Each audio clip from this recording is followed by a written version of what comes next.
morning, New Haven. Welcome. WNHH FM, your home for community radio at 103.5 FM, live streamed, newhavenindependent.org. And welcome to The Great Give. We are starting 36 hours, our once-a-year radiothon with the Community Foundation, in which we celebrate and spread the love in New Haven for all the wonderful groups making our community better.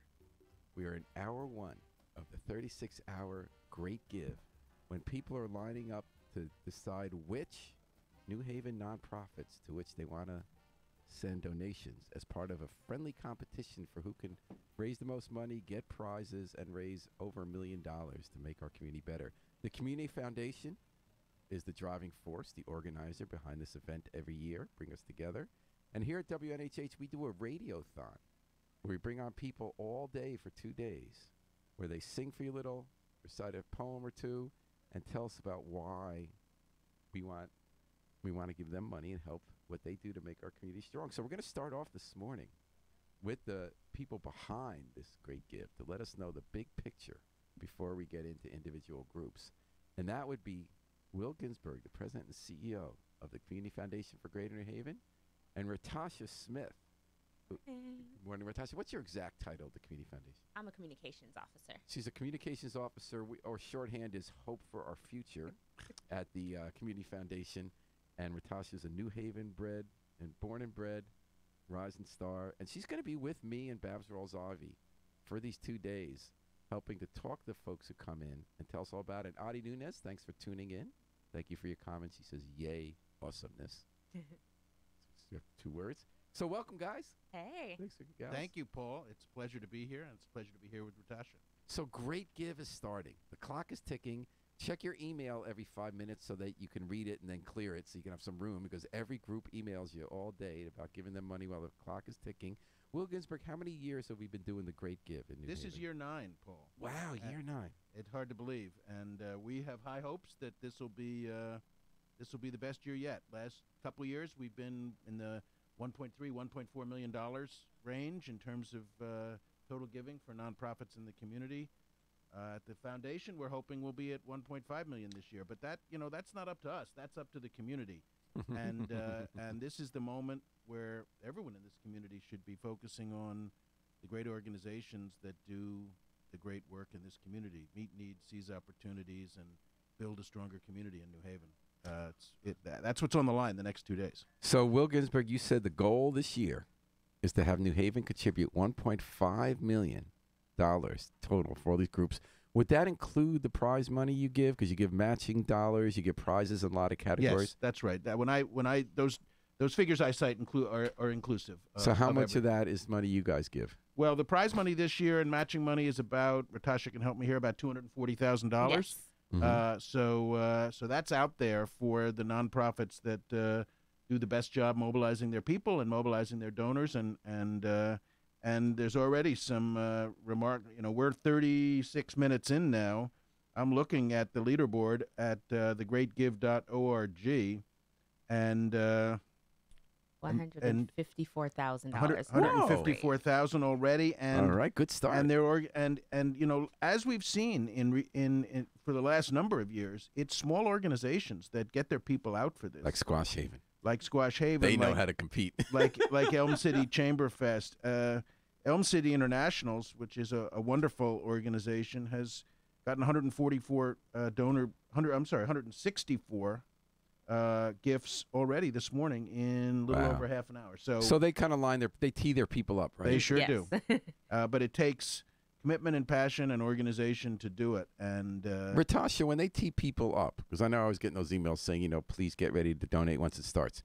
Can people make those donations in advance, or does it when the clock starts at 8 a.m.? No, so we do have advance giving for about a week prior to the giving event. So we've already, before 8 o'clock, we had already raised about $60,000 between advance giving and our donor advisors.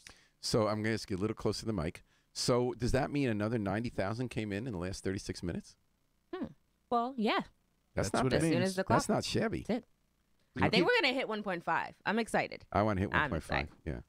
So tell me why we do this, Will Ginsberg. Why is it important that we're doing a great give? We're asking people for 36 hours. If you're in a not-for-profit, and we're going to talk about not-for-profit and nonprofit before I let you go.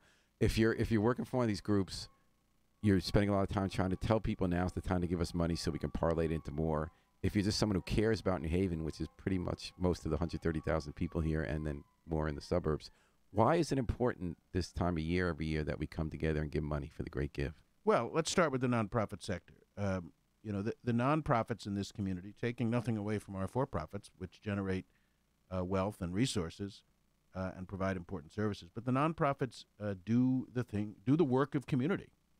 They meet the community's needs. They position the community for the future. They represent the priorities of this community and the things we treasure, from taking care of the needy to promoting arts and culture, to health and education, and all the things that this community prioritizes and treasures. So what the Great Give does, it raises a lot of money in a short period of time, and that's terribly important, particularly now, as we say at the foundation, now more than ever. It's about community, because state budget is catastrophic. I don't think that's an overstatement. State resources are drying up. The federal government is walking away under the Trump administration from so many of the things that this community has made a priority of over the years. So now more than ever, we as a community need to stand up for ourselves, and that's what the Great Give is. And I would just add, Paul, the Great Give is more than just this 36 hours, because what the Great Give does each year in the spring is focus our community on these great nonprofit organizations. And my view is that the benefit of that lasts the entire year. Not, in other words, people focus on the organizations they love and care about and the issues that they're committed to, and that the ripple effect of that carries throughout the year, not just in this 36 I feel that way from behind the microphone, because when all these groups come in every 20 minutes during this Great Give, we want to help them raise money. When they're on, we're saying, go right now, the Great Give. Here's how you can give money. I don't think that's the most important thing we're doing. When they come in and talk to everybody about the work they do, it's exciting to hear how much they care, what kind of impact they have. And I think that's what you mean about longer lasting. I mean, Ratasha, when you're dealing with the groups who are involved, when they talk to you guys at the staff at the Community Foundation about how to get their word out, what they do, what do you notice about how this event focuses their attention, what it does for them? Everyone is so passionate here. Everybody in New Haven is so involved, and everybody really wants to see the community thrive. And I think that's what this day does for everyone. Yes, we raise money, but ultimately it's going to the benefit of New Haven's nonprofits, which ultimately is helping our community, and we're thriving as a community from events like this and everyone coming together to volunteer and work at these great organizations. So. And you do events, right? Like I understand here, I'm looking at Bad Sons Beer Company, which I never heard of. They're awesome. They're doing a charity tap happy hour prize. So some of your sponsors do events within the 36 hours, right? Like happy hours and stuff, right?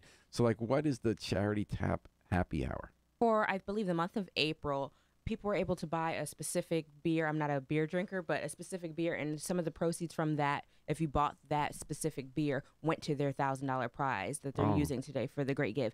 And I believe Derby Mayer even bartended one of those days in April. So it was a cool event. I thought he was on the wagon. You can bartend. He was bartending. He's very public about that, by the way. That's not Lashon Hara. I'm not saying something negative about the Derby Mayer. He's made a real point, if I'm mistaken, that he talks about this a lot, about like trying to get people. And Bad Sons sounds slightly ominous, but what Creedence Clearwater. But it's actually an acronym for the towns in the valley. So right. I'm not gonna. But it's. Yes. I always thought it was sodas. A is Ansonia, D is Derby, S is Shelton, O is Oxford. Beacon Falls. Beacon Falls. Thank you, Natasha. Okay. Beacon Falls, Ansonia, Derby, Shelton, Oxford, Naugatuck, Seymour. Bingo. See, for the Valley Independent Sentinel, I always had sodas because we didn't have Beacon Falls. So. Right. All right, that sounds good. Alexian Pharmaceuticals put some money up for a prize. A new one this year is Newtown Savings Bank. You're burning our reach there. Liberty Bank Foundation is returning. Key Bank is new.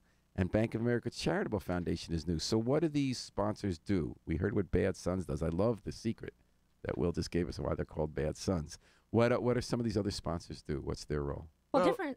Go ahead, Natasha. Well, different sponsors have different prizes, or they're sponsoring a different matching pools depending on whatever fuels them. Some people might do education. I believe there's one. I know there's different things that interest areas that interest them, and so they really come in with good matching pools of money. So let's just tell everybody. So I'll give you a couple of examples. Alexion is focused on education and health and wellness. The Liberty Bank Foundation is focused on housing and homelessness. The Key Bank Foundation is focused on organizations that help women and children. Newtown Savings Bank has a geographical focus in Hamden, North Haven, and Wallingford. So those are examples of the way in which our sponsors, the sponsors of the Great Give, target their resources to particular issues or particular places. Now, 488 nonprofits are participating. That's a lot. Now, we talk about Greater New Haven. I don't remember Newtown being in the mix. So we go all the way west to Newtown? Is that the terminus there? No, actually not. Newtown is not. When we at the foundation talk about Greater New Haven, we're talking about 20 towns. 20 towns, which include 5 towns in the lower Naugatuck Valley. Sodas. And go as far west as Milford, as far east as Madison, and as far north as Wallingford. So Newtown Savings Bank is in because their market area includes Hamden, North Haven, and Wallingford, which are 3 of the 20 towns that the community foundation. Oh, I got it. Okay. So that's a pretty compact area then, 20 towns. 489 profits. I don't know if people knew that we have quite that many. And that's not even the whole list. I know the Community Foundation, one thing you've done with some of your annual events is get an awareness that that's an industry. The nonprofits aren't just you put the money at the Salvation Army at Christmas time. This is where jobs are.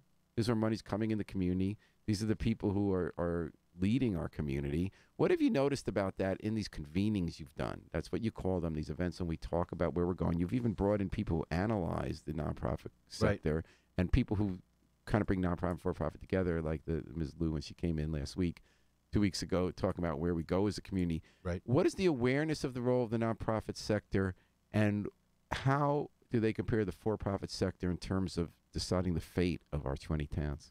Well, I think the awareness in Greater New Haven is quite high, and maybe that's because over time, certainly over the more than 3 decades now that I've been in this community, our economy has gravitated toward the big nonprofits. We're talking we at the foundation and certainly in the Great Give, we're talking about many of the smaller nonprofits. But the dominant institutions, the dominant employers in our community are Yale New Haven Hospital, Yale University. These are the other universities, Quinnipiac, UNH, Southern, et cetera. These are all nonprofits. So Eds and Meds. Eds and Meds, exactly. And I think there is a very high awareness in our community that whether a business is a for-profit business or a nonprofit business, it's a business, and it needs resources to operate, and it needs administrative support to operate effectively and deliver effective services, and it really is the base, the foundation, no pun intended, of our economy in Greater New Haven. Now, Will Ginsberg, you've been running the foundation for how long? Coming up on 18 years. Wow, 18 years. Makes me feel very old. That's high in Jewish tradition. That means life. 18 years. Wow. So over those 18 years, Will, you've taught me a lot. And vice versa. And one thing you taught me is that technically nonprofit does not describe organizations that are have charitable public purposes. The term of art is not for profit, meaning that is not what you're in business to do according to the law and your legal makeup. So a nonprofit can make extra money. It's called a surplus, but they don't divide those extra dollars to shareholders. It goes back into just making a stronger organization. Right, carrying out and the a mission. for-profit organization can lose money. They could be nonprofit. They can lose money and not make a profit, but their reason for existing is for-profit. So ever since you taught me that, which I think was close to 20 years ago, or I guess 15 years ago, I've always been the stickler, like the school marm, when I edit and write, and I'll always write not for profit. And absolutely nobody, reader, writer, will ever start writing it that way. And I thought, well, Will Ginsberg taught me this because he's completely right. And then about a couple months ago, one of my writers said, and someone who edits said, are we going to give this up ever? Because absolutely nobody ever calls it that. I said, no, we got to be not for profit. Then I read a speech that Will wrote and gave, and you called everything nonprofit. Well, you I'll didn't say I'll- not for profit. So have you given up as well? Or you I and have given up? I've been actually more than given up. I've been beaten into submission. So you and I together, But- we should but go. We should go were the over last beer. holdouts, Paul, and We should and- go over some Bad Sons beers and just kind of Yes, I I think, second that. I And- think and that's exactly right. drown our sorrows on this one. But I will say, maybe even more importantly than whether the term is not for profit or nonprofit, neither is a good term because, as I always say, our sector, which is huge and important, both locally and nationally, defines itself by what we're not and not by what we are. That's a really good point. And so we're nonprofit, but that doesn't tell anybody what we do. as a sector. So we have business organizations. These are social organizations. These are organizations that, in a wide variety of different ways, contribute to society. How about public interest? That's the term we use for the kind of journalism we do that we think NPR does too, and ProPublica, the not-for-profit. See, I'm still saying not-for-profit. Nonprofit public interest. Do you think public interest could carry that whole? Because social, and I don't think this is nice or fair, but it makes people think squishy. It's not as real as the guys in suits who run the bank. Yeah, maybe. I think public interest has a slightly self-congratulatory tone to it. Right. We're deciding. We've defined this is the public interest. What exactly. we do is good for everybody. Exactly.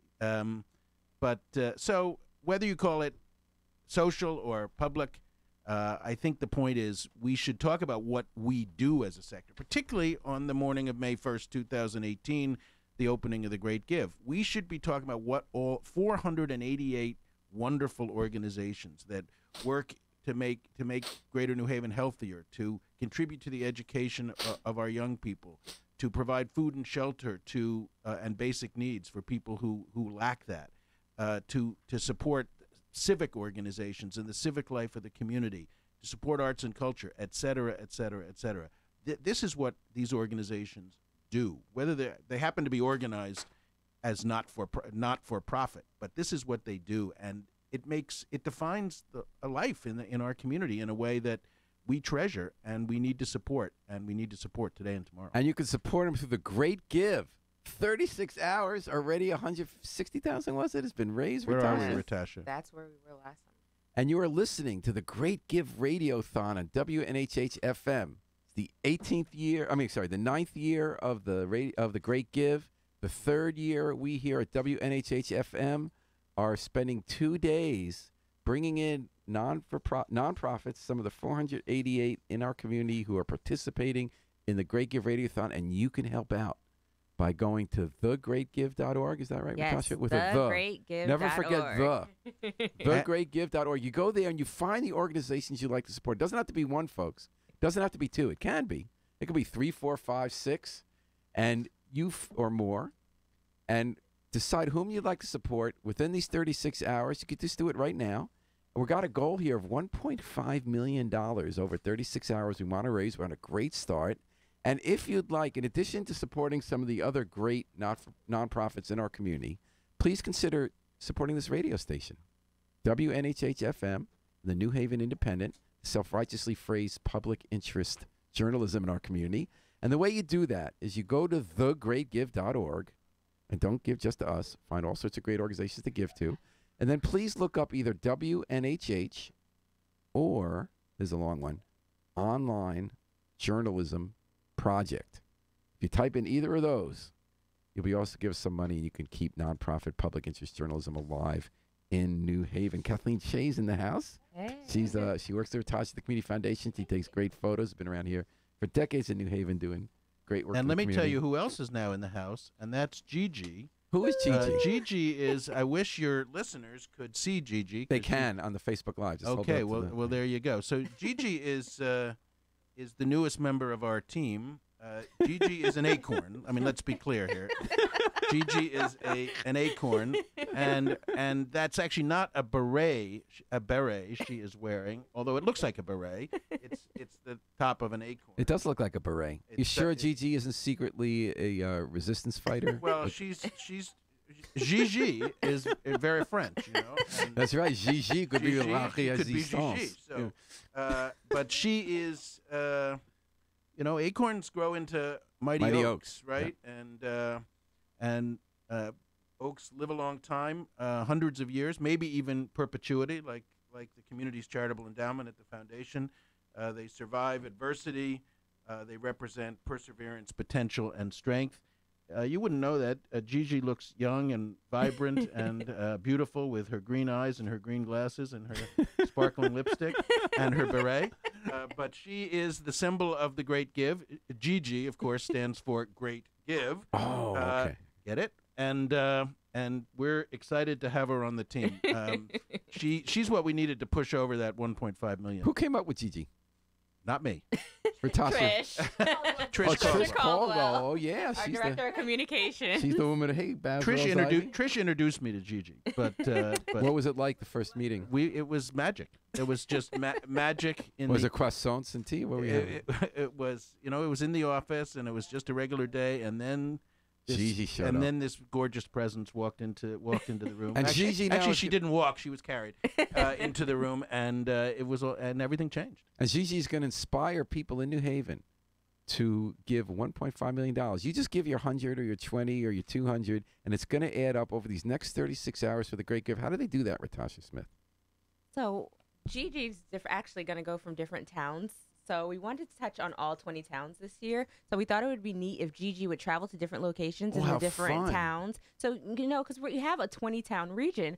So Gigi's actually going to be that an ambassador for us in the places we don't see as often or publicize as often.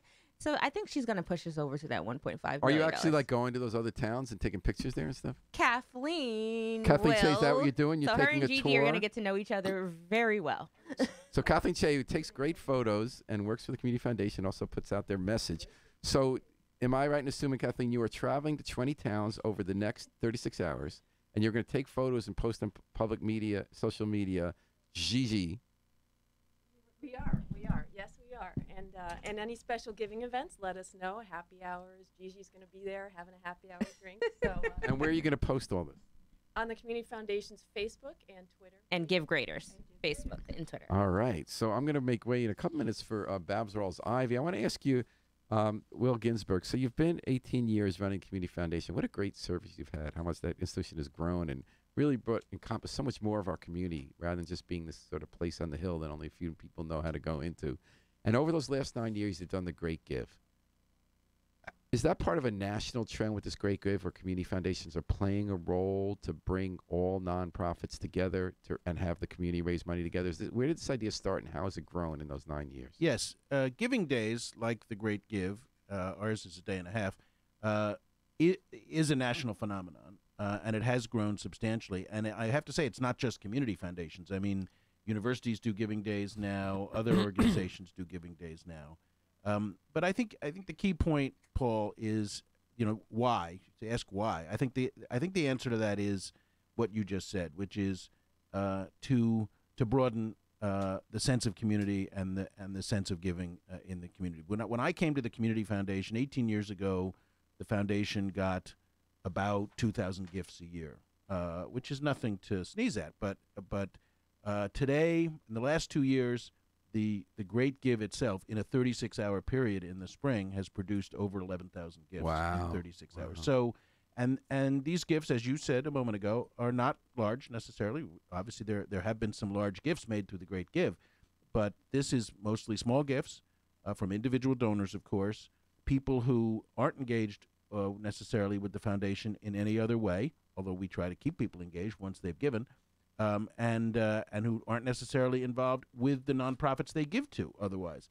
Somewhere in the 35 to 40% of the range of those gifts is the first time the donor has given to the organization. So the Great Give has enabled not only the Community Foundation, but hundreds and hundreds of organizations in our community to broaden their donor base, broaden the number of people who know about them. And that's what this is all about. This is about the community, broadly speaking, coming together to support itself and to strengthen itself. I see a parallel in politics. I think that people may emerge run for president and other offices getting such smaller donations, but have them add up as much as the amount given by sort of big dollar donors. I think that's right. I think it's a good trend. It's a very good trend. Obviously, the internet has enabled that to happen. We've seen what it's done in politics. We've seen what it's done in philanthropy. In politics, because of the way our laws work, the big donors are continually reasserting their control, but that's not what the Great Give is about. No, the Great Give is about you, about everyone who's going to pony up over these 36 hours to give money to all our favorite nonprofits, including the Online Journalism Project, WNHH, but so many more in New Haven. You're going to hear about them over the next 36 hours. Babs Rawls-Ivy is up next here with Ratasha Smith from the Community Foundation, interviewing some of these folks. Ratasha, how do people give again? I keep forgetting the. So if you want to give, you can go to thegreatgive.org. The Great Give. Yes. $1.5 million. Ooh. thegreatgive.org, and you can search for organizations that work in the areas that you care about. You can go to particular organizations you know, and you can support your community. Well, thank you so much, Will Ginsberg and Ratasha Smith, for coming in to get us started.